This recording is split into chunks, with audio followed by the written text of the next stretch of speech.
Cuando una relación termina o cuando el amor deja de dirigirse hacia nosotros, nos vemos obligados a enfrentar una experiencia difícil de soportar, la experiencia de la pérdida. Una experiencia que se repite varias veces a lo largo de nuestra vida y frente a la cual no existe otra que intentar atravesar. El duelo implica un trabajo, pero ¿qué trabajo hay que realizar para volver a vivir, para volver a desear, para volver a encontrar un lugar en el mundo cuando una parte de ese mundo justamente se ha derrumbado? La pérdida no produce siempre los mismos efectos. Hay personas que pueden realizar un trabajo de elaboración alrededor de eso que han perdido. Otras quedan detenidas, paralizadas. Otras intentan negar la pérdida a través de formas maníacas de actividad, como si el movimiento permanente pudiera evitar el encuentro con el dolor. Entre las muchas formas que adopta una pérdida, hay una que hoy me interesa especialmente. No tanto la pérdida de una persona, sino la pérdida de un lugar, del lugar que creíamos ocupar en la vida del otro. Pensar el duelo desde esta perspectiva obliga a detenerse en una experiencia fundamental del amor, la espera. Cuando amamos y somos amados, habitamos la ilusión de que nuestra existencia fue esperada y hallada. Finalmente nos hemos encontrado. Nuestra llegada modifica algo en el otro, nuestra ausencia también se siente. Ocupamos un lugar singular en la vida de otro.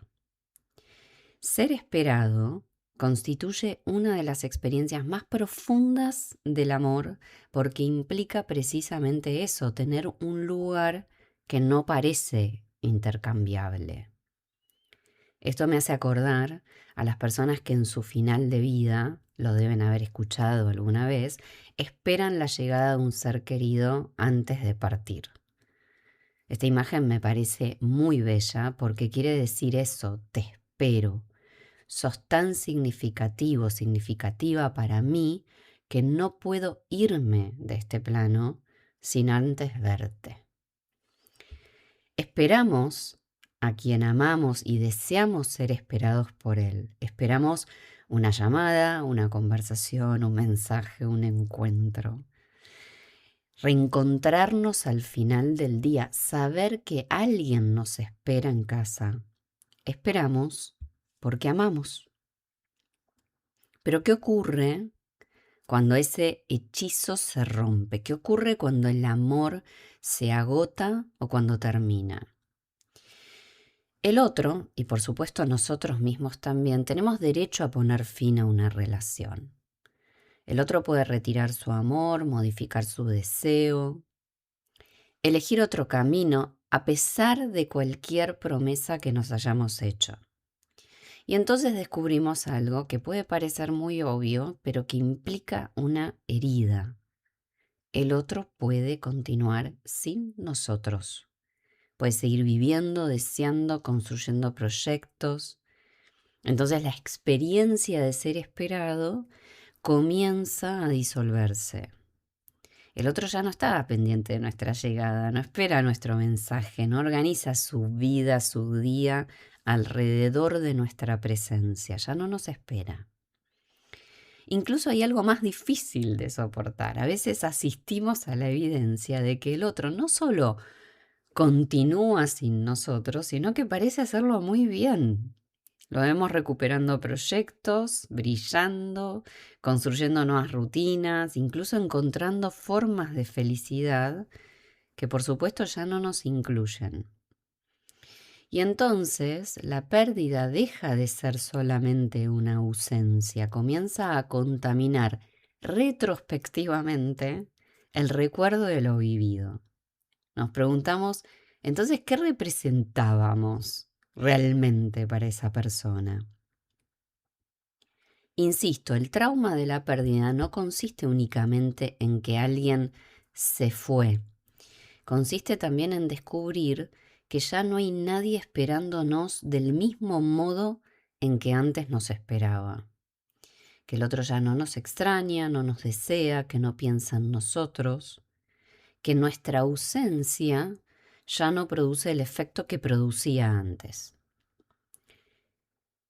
Entonces entra en crisis la idea de quiénes éramos para esa persona, la versión de nosotros mismos que existía en esa relación, es decir, parte de nuestra identidad, una manera muy específica, si quieren, de habitar el mundo.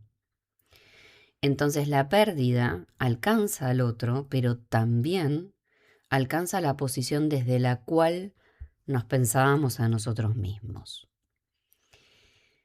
Lacan recuerda que el amor es siempre amor por un nombre en particular. Amamos a alguien en su singularidad, amamos a alguien que no puede confundirse con otros.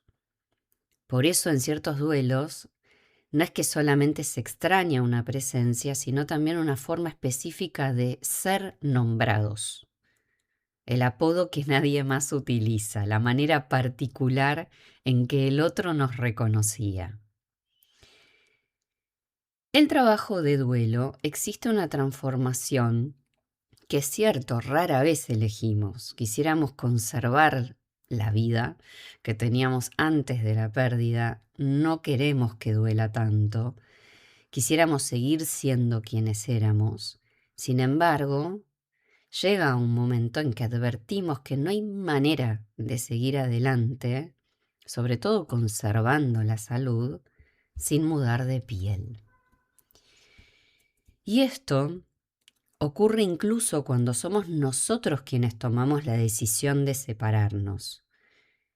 Quiero decir esto porque existe la fantasía de que solo atraviesa un duelo quien fue abandonado, y la experiencia muestra otra cosa. A veces sabemos que una relación debe terminar. Sabemos que permanecer ahí implicaría seguir dañándonos a nosotros mismos o al otro, o renunciar a una parte importante de nosotros mismos. Y aún así la pérdida duele. Es decir, que una decisión puede ser correcta y dolorosa al mismo tiempo, y no hay contradicción en eso. Entonces, mientras el amor estaba vivo, la espera era recíproca. Los encuentros tenían el carácter de una celebración. Valía la pena esperar porque la espera conducía a la fiesta del encuentro. Había una promesa compartida. En el duelo, en cambio, la espera pierde reciprocidad. Uno sigue esperando mientras el otro ya no. Uno sigue orientado hacia alguien que ya no está orientado hacia uno. Entonces la espera deja de conducir al encuentro y se vuelve una experiencia solitaria. ¿Cuántas veces somos testigos de relaciones que pueden haber terminado hace mucho tiempo y sin embargo alguien puede estar dirigiendo una pregunta, una demanda hacia otro que ya está mirando en otra dirección? Según Lacan, cada sujeto se confronta desde muy temprano con una pregunta que atraviesa buena parte de su vida amorosa. Esta pregunta es: ¿puedes perderme? Vamos a explicar qué significa esto. Esta pregunta surge en la infancia y inicialmente se dirige hacia quienes nos han cuidado.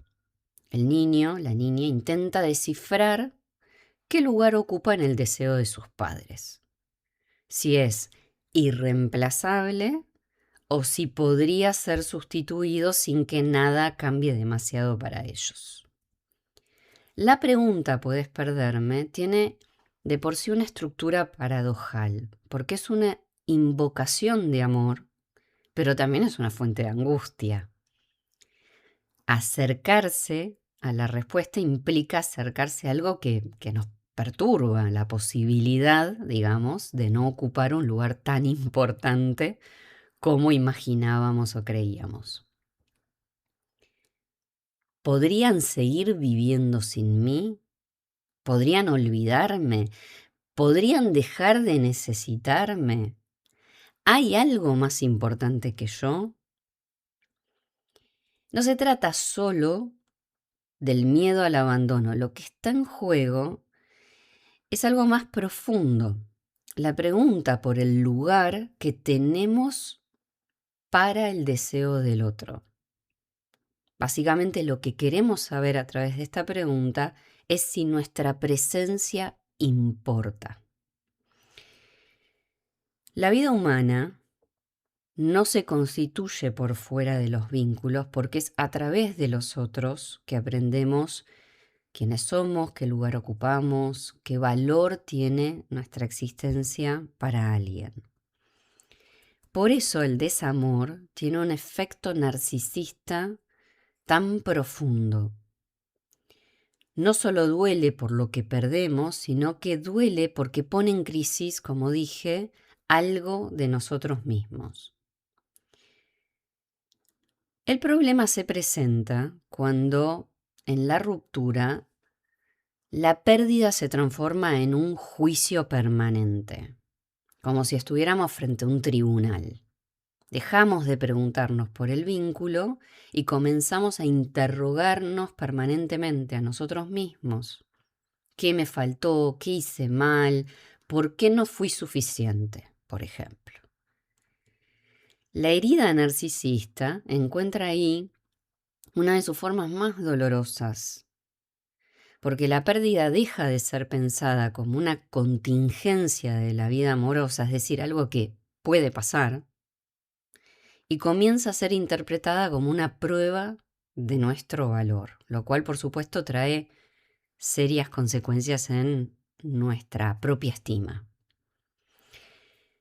Una de las tareas más difíciles del duelo consiste en desmontar esa confusión. Que alguien deje de amarnos no constituye una medida de lo que valemos, tampoco una prueba de insuficiencia. En todo caso significa que hemos dejado de ocupar una posición en el deseo de esa persona. Por supuesto que esto mismo duele y mucho, pero permite que el duelo deje de funcionar como un tribunal permanente contra uno mismo. Entonces, perder a alguien no implica necesariamente separarse de él. Ya alguna vez me habrán escuchado decir que una cosa es perder a alguien en el plano físico, real, vamos a decir, y otra cosa es la separación, que implica un trabajo psíquico que puede llevar meses, años o incluso no llegar a completarse nunca.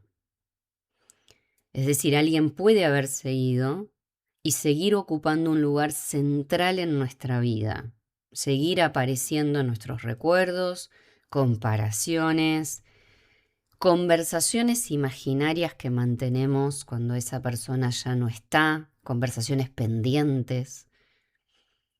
Es decir, la presencia del otro, aunque sea una ausencia, sigue organizando nuestras decisiones, nuestros deseos, nuestras formas de vincularnos. En este punto tendemos a pensar que la ausencia es como un vacío, ¿cierto? Pero seguramente entre ustedes me deben estar escuchando personas que han pasado por duelos muy significativos y ustedes saben que la ausencia no es vacío, la ausencia se expande. El otro está más presente que nunca. Y uno se convierte en un extraño en el mundo. Porque los mismos lugares están ahí, la misma casa, las mismas calles, los horarios que uno tiene que cumplir, pero algo ha cambiado. El mundo permanece, funciona en su propio tiempo, pero ya no se deja habitar de la misma manera.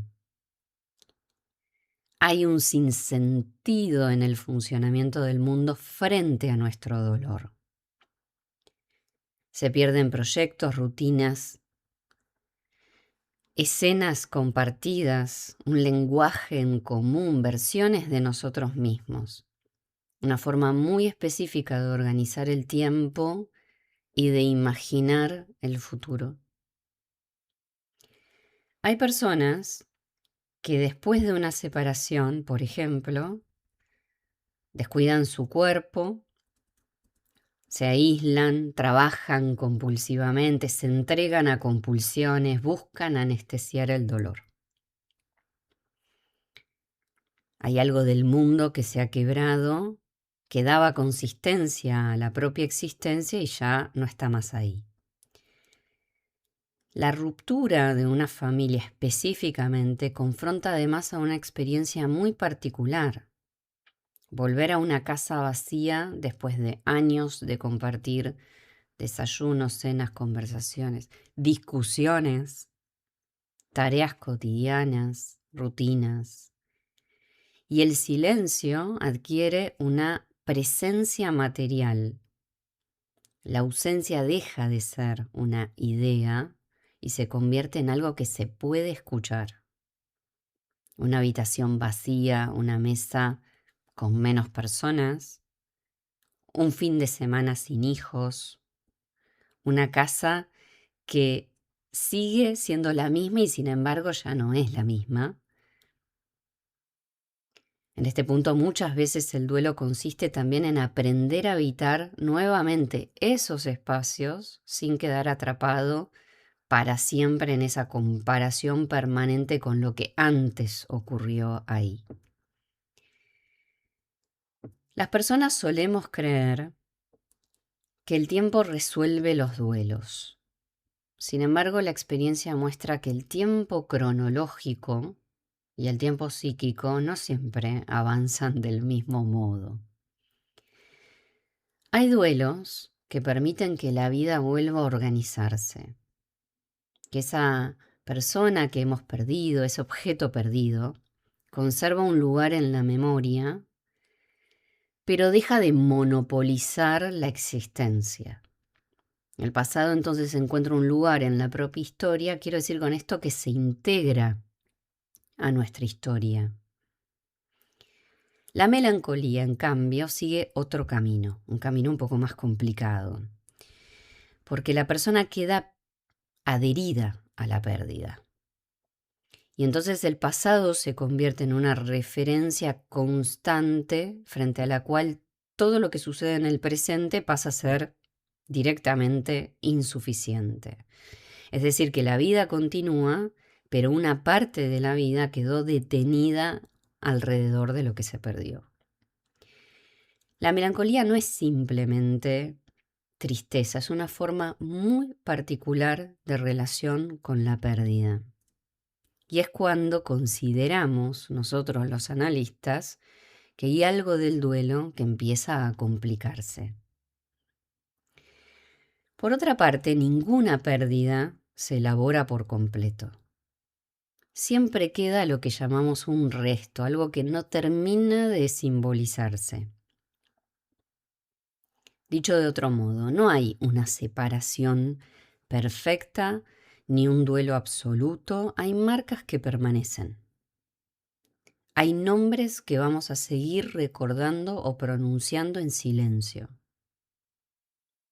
Hay ausencias que pueden dejar de doler, pero nunca dejan de ser parte de quienes somos.